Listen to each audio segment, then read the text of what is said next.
Okay, fairly easy question to go here. I'm not going to go into too much detail because, what was it? We got 95% of people got this right. Pity the poor fools who couldn't get this right. So we're just taking this relationship and applying it into here. So of course it's minus 3375. You don't have to hit your calculator, it tells you this.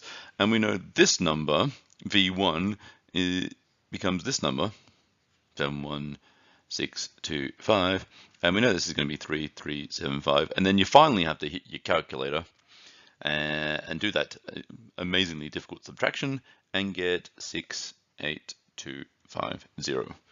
Fairly straightforward.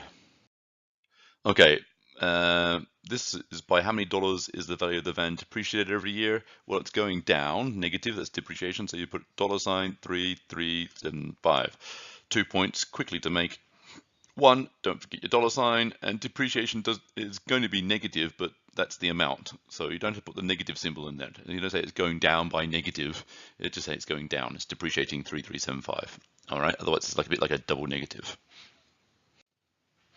All right, people found this next part a bit trickier. It's quite simple, really. You just got to take your, how much is it going down by, and it's flat rate, so it's just going down by 3375. What percentage is that of the total, which is, remember, the V0 was 75,000.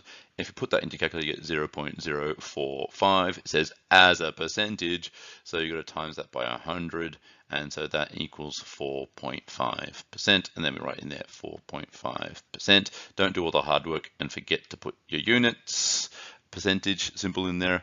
Yeah, 69% of people got that one right. So again, it's starting to drop off as we get into the slightly harder questions.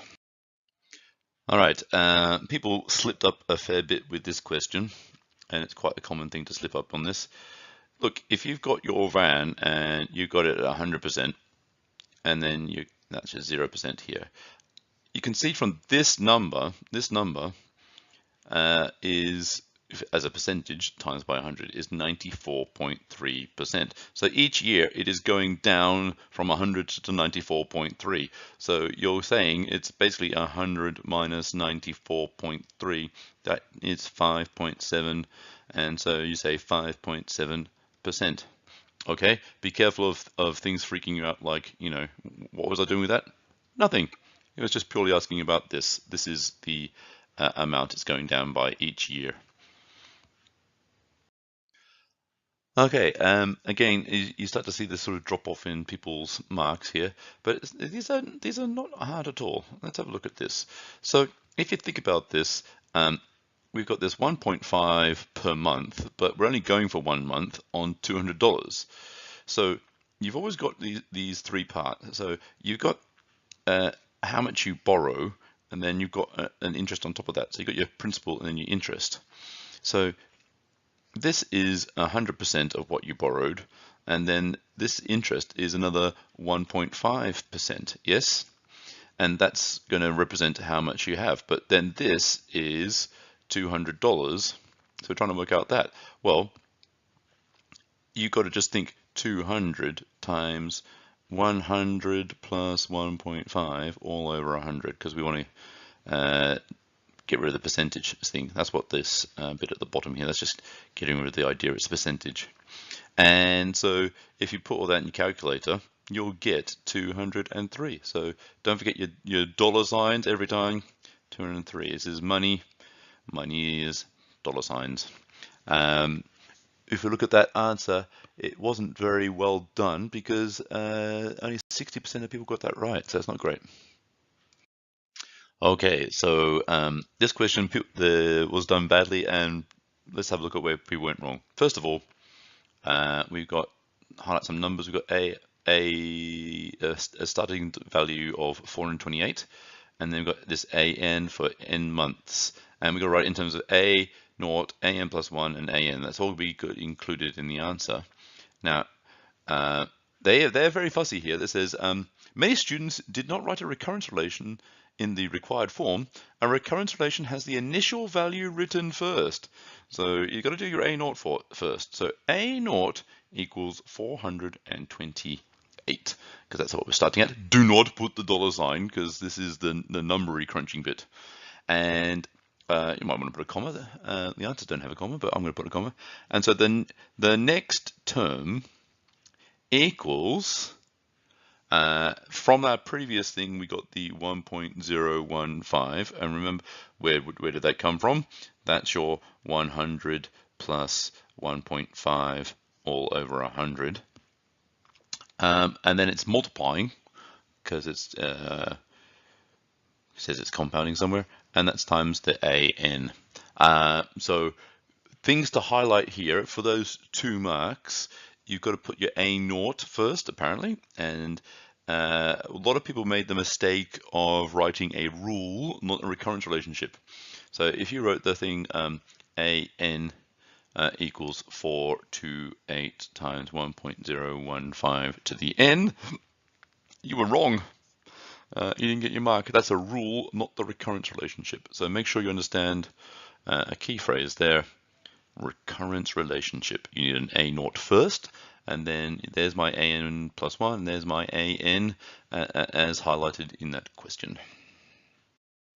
Okay, let's be careful with this question because it's asking how much interest was Lily charged. Don't forget, money is always rounded to the nearest cent. We know it's after 4 months. There are 2 ways to do this. Both of them involve the calculator. Let's try the simple way, which is using the recurrence relationship, which means you calculate this. So you just put 428 in, right? And this sounds a bit strange. Just delete those other ones. You just press execute and it shoots across to this side. And then you just got to press times and then your 1.015, and then you just press execute 1, 2, 3, 4 times, and it'll do the rest for you. And that's your final value after 4 months. Now, this is where the thing is, it doesn't want you to tell you the final value, it wants to know how much was the interest.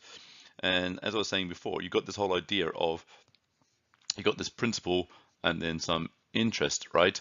But that interest amount is what they want, just that part. So at the moment, we've actually got this, which I'm going to call A for amount, which is $454.26. Don't forget my $sign. So we know this part is 428. So we got to subtract the 428 from the 454.26, which what we did here. You just type minus 428 and you get this number here.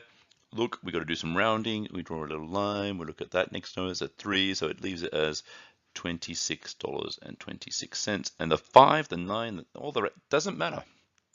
Now, people who got the last question wrong might still got this one right, and you can actually see that happening because there's a bit of an improvement on the scores.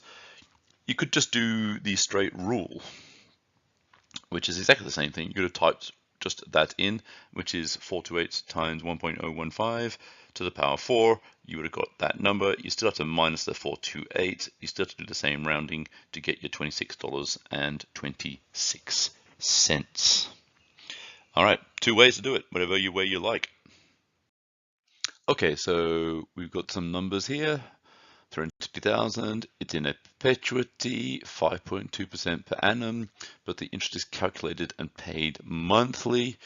This looks like a job for the financial solver. All right, so let's have a look at our values we put in and why we put those values in. So the 5.2, that's for your interest. Don't touch anything, even though it's per annum when we're talking about monthly, that's fine. We put in the minus 350,000 because he's investing money, he's giving money to the bank, so money is going away from you, it's being subtracted from you, so we put a negative. Key thing to remember is that a perpetuity has the same final value. No matter what happens, that final value remains constant. So, but it's going to be positive because at the end of the perpetuity, they're going to give you your $360,000 back. We've got a PY, payments per year, 12, and compoundings per year, 12. That's what that whole calculated and paid monthly means. And this N, now this is the N, which is a bit weird for some people. You can put any number in there you like because it doesn't change. It's perpetual. That's the point of a perpetuity. So if you press all your buttons on your calculator, and then all you have to do is press this PMT button, and it spits out this number, 1,560. And so you just go into your little thing here, and you've got to say 1,560, and that's your mark. Much easier on the financial solver than any other way. I'm not going to explain it any other way, because I did it in financial solver. Why wouldn't you? It's there. You pay $200 for the calculator. Use it, people. Now, this is really where you're going to get your marks. Now, this is a classic two-stepper.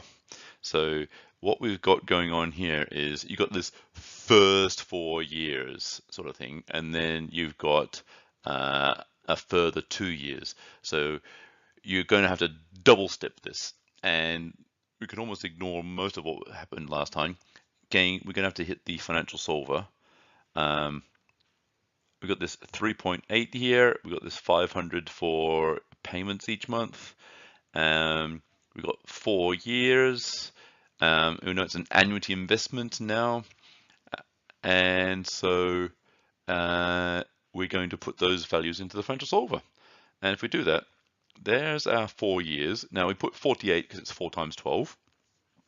There's our 3.8, which is our interest. Still the minus 360,000 because we gave 360,000 to the bank, and there's our minus 500 because we're giving more payments to the bank to boost that up. It's basically the same. Annuity investment is very similar to superannuation. So and then we still got our payments of 12 and 12, all good, and that gives us this number. So this is the first step. So after 4 years, that's the money we've got. So that get rid of some of these other bits. So this number here, this is after 4 years. Then we're going to make it for a further 2 years. Now, what else is happening there? Sorry, it's hidden behind the writing, but it's saying that we got to take this number and put it up here, and then change that to 2 years, which is 24. And now they want to tell us that the final value is going to be 500,000. It's hidden behind there. So we've got to change the number to 500,000, and then we've got to work out what we've got to payments to make that. And so you can see that's what we've done here. So we took the number up there. It doesn't make any difference, but we have rounded it off a little bit. So now that number is up here.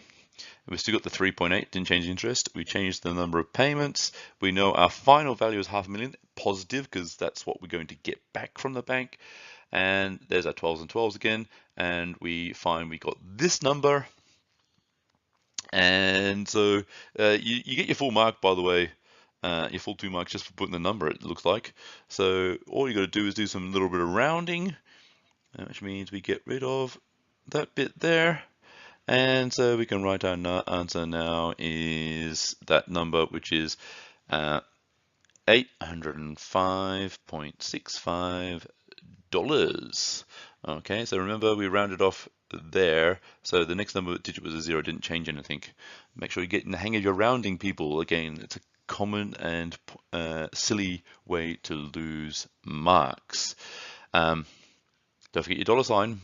And all done. But these two steppers where you do something for a certain period of time, and then you've got to take your final value, becomes the present value of your next thing. So if I was to draw this as a sort of a graph, what you're doing is you're starting here at 360,000, and then you're going for 4 years up to a point, which we worked out was 445,000 roughly, 445,000, and then we had another 2 years, so that would be 6 years because the difference between 4 and 6 is 2.